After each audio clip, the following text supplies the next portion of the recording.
very clear when I said I am a constitutionalist. I want the Constitution of India to be applicable to every part of this country, every inch of this country, in the same manner that it is applied everywhere. എന്തോ കുത്തി പറയുന്ന പോലെ എനിക്ക് feel ചെയ്യുന്നുണ്ട് കേട്ടോ. കുത്തിയില്ലല്ലോ, കുത്താൻ പോണല്ലേ ഉള്ളൂ. But the left parties in India, though they claim to be champions of the Constitution, opposed the abrogation of Article 370 and wanted to have a diluted version of the Constitution in Jammu and Kashmir. This is a position of paradox. I don't see a paradoxical position in my point of view. എന്റെ സ്വഭാവം അങ്ങനെ, ഞാൻ വെക്കുമ്പോ എല്ലാവർക്കും ഇട്ടൊന്ന് കൊള്ളും. The left generally has claimed to be the paragons of free rights, free speech, and who have always supported freedom of expression. But if you go back and look at the judgments of the Supreme Court in India protecting free speech, most of them have come either at the time of the Congress ruling the country, and of course, you know, they have always got the support of the left. കണക്കുകളൊന്നും ശരിയാകുന്നില്ലല്ലോ ഗംഗാര. പേടിച്ചിട്ടാ, പണ്ട് എനിക്ക് അങ്ങനെയാ, പേടിച്ചെനിക്ക് കണക്കേറ്റി പോകും. The cancel culture comes because of the left, but they claim to be they take the position of paragons of freedom of speech and expression. I see a paradox right there. The leftist position, even when it comes to economy, is at the best hypocritical and at the worst self-defeating. One of the most hard-working, one of the most talented young people in India, you will find them in Kerala.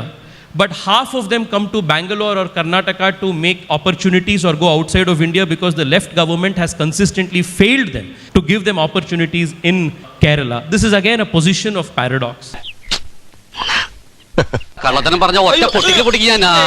So I would say in brief that this endangered species called the leftist,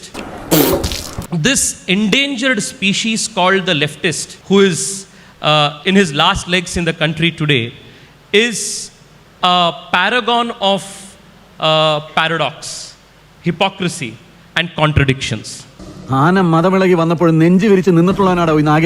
are only governing one state and our presence in the parliament is negligible. But there is ups and downs for every political party. This is what is Indian politics about. See, he talked about Malayalis going to Bangalore. Sir, we have been going everywhere, across the globe. Please trust me that Bangalore has been built by Malayalis also. We have been instrumental. If Tejasvi was little magnanimous, like the sheikhs in UAE, he would have also said that UAE has been, the Gulf has been built over the sweat and blood of Malayalis. They also say that.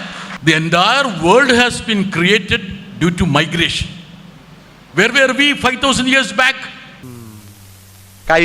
This was fascinating, John Brittas ji, because I have always heard how the leftist playbook in an argument is to completely take the argument or a statement of a person out of context and turn it around to their convenience.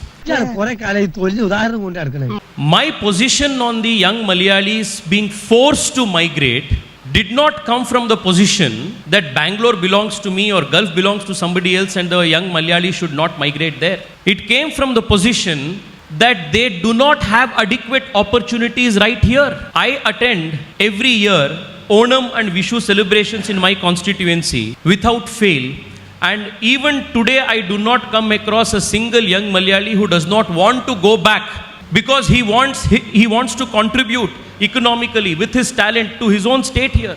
The reason why Kerala does not have large scale industries is because of the leftist policies. The reason why you are still a remittances based economy is primarily because of the nature of politics and policies you have conducted all of these years. So this was a classic example of how a statement given in a completely different context was taken to give a lecture on constitutionalism. Now let me tell you the paradox in the same position that you said. While you say that Malayalis have traveled all over the world, And while we acknowledge the contribution that they have made to wherever they have gone, why don't you lay out very clearly a roadmap for how more opportunities can be provided to young Malayalis in their own home state? This is something the state has failed because the leftist government has consistently not provided opportunities to young people here.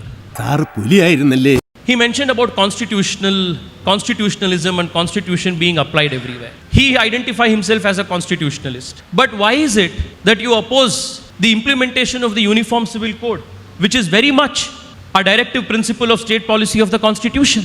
Isn't this paradoxical? These positions of paradox is what makes the leftist a special species. When you enact a law, we have our own suspicions because your past is like that. I can tell you, narrate numerous incidents. In Bareilly, 2 gentlemen were arrested and kept behind the bars for 6 months. And the lower court, the judiciary district court asked, what was their crime? They kept a Bible at their house. That was a charge. I think, just couple of weeks back. Again, the argument is going somewhere else. Our intention of putting in a legislation may be wrong. But when you have been in power in states like West Bengal and in Kerala for long periods, Yes. why don't you bring in legislations that are a mandate of the constitution in a very good, well-intentioned manner? ഉത്തരം പറ അത് പറങ്ങട് നീ ഇപ്പൊ ചോദിച്ചതേ ഒരു ആദ്യം ഊണ ആൻസറാ. Thank you. When you are in power, you never touch them with a barge pole. But when we bring, you say your intention is wrong. All that you are trying to do is pander to certain sections which do not wish the well for the constitution or the integration of this country. Okay. This is very clear from how the communist playbook has always been. ഇതുപോലെ ഒരുപാട് കണ്ടതാ. നീ പുതിയ number ഉണ്ടെങ്കിൽ ഇറക്ക്. ഇതൊക്കെ old items ആ. Our ideological conviction is very clear. Even in 370, scrapping of 370, I do agree. We are for 370 to retain the constitution of 370. And we oppose to your move. You know why? On a fine day, you decides that a state should be converted as a union territory. Article 3 was misused. So tomorrow, you are unable to have state of Kerala. However hard you try, you will never get state of Kerala, I can tell you that.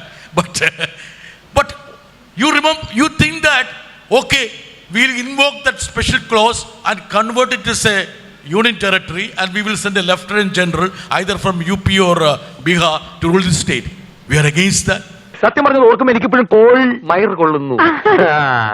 Manojji, comrade is making a very interesting argument, saying the BJP and the Congress seem to be in some kind of a cahoots.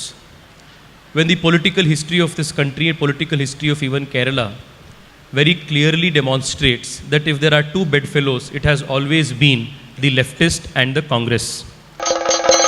Go back to the days of Pandit Nehru. His earliest ideological comrades were the left parties.